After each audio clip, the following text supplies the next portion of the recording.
You are welcome back.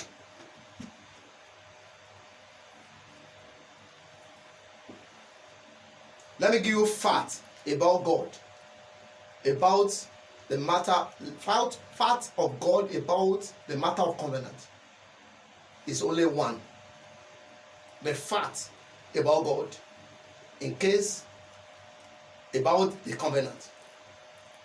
That only fact is God is not a liar. You cannot sign contract with God. You know, I said covenant involve two people, two parties. One is covenantor, another one is covenantee. You are the covenantee.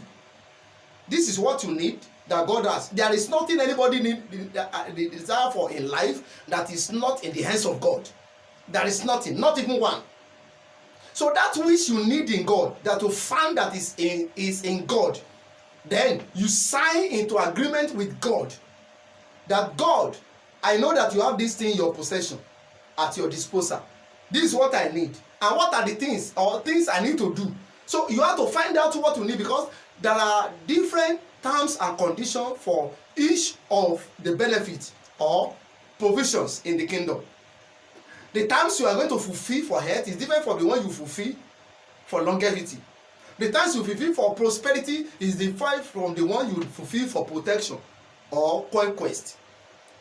So when what you need, then you look for what you need to do about it, which I will later teach you in the consequence teaching. Then, as far as God is concerned, that I enter into covenant with you, then that God is constant. He can never lie. That is the fact about God in matter of covenant. God can never lie.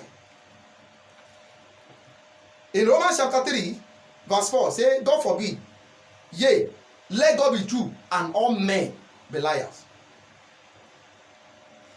In Titus chapter 1 verse 2, the Bible says, I hope of eternal life, which God cannot lie. God cannot lie. In Psalm 89 verse 34, it says, my covenant will not break, nor alter the things that is gone out of my lips. So God can, whatever you have found in God that he has ability to do, I am telling you, if he has done it in the life of somebody, he can also repeat it in your own life. He can't lie.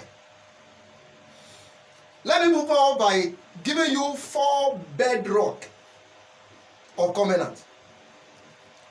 4 pillars or 4 backbone of covenant. I'll give you 4 quickly. The first bedrock about covenant is love. Love.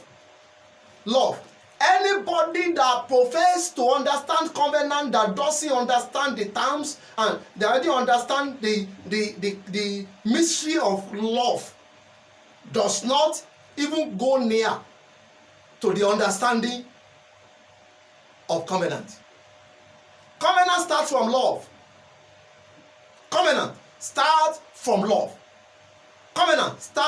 love. So if you don't understand love in the school of covenant, you have not even enrolled. Let me read for you.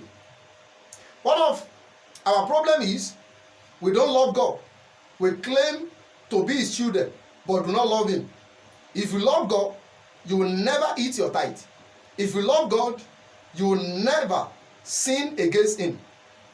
Matthew chapter 22 verse 37. Matthew 22, 37 to 38 says, Jesus said unto him, thou shalt love the Lord thy God with thy heart, with all thy soul, and with all thy entire mind. So love of God is the greatest commandment of the kingdom. You cannot love without giving, but you can give without loving, says Bishop Oyedepo. Giving is an expression of love to God or for God. You can give your life, time, money. If you don't love, forget about it. John 3:16 says, for God so loved the world and so, you know it. And in John chapter 14 verse 15, I read, if you love me, you keep my commandments. Simple. Why is love stand as the bedrock number 1 of covenant is Covenant journey is an agreement, and is keeping terms and condition, keeping terms or condition with God. So if you don't love me, let's say it in the physical, in the literal word. Now I'm giving you contract to do. If you love me, you keep to it. So if the covenantor and covenantee love themselves, then they will keep to the terms and covenant and condition. So love here says if you love God, you keep the commandment of God. So keeping the commandment of God is an expression of loving God. And you cannot keep commandment of God and not walk in covenant. So when you now walk in covenant, so that shows that you love God. So love is number one secret.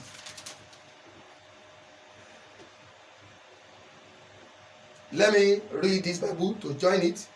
In Exodus chapter 20 verse 6, he said, I will show mercy unto thousands of them that love me and keep not my commandments. So number two is obedience. Number two is obedience. If really you want to walk in covenant, you must ready to obey, because there is condition to fulfill, there is blessing you need. There are terms and condition. Fulfilling that condition, you want to travel out. So if you are traveling out, you want to travel out, okay, go for your passport, obey. Go for your visa, obey.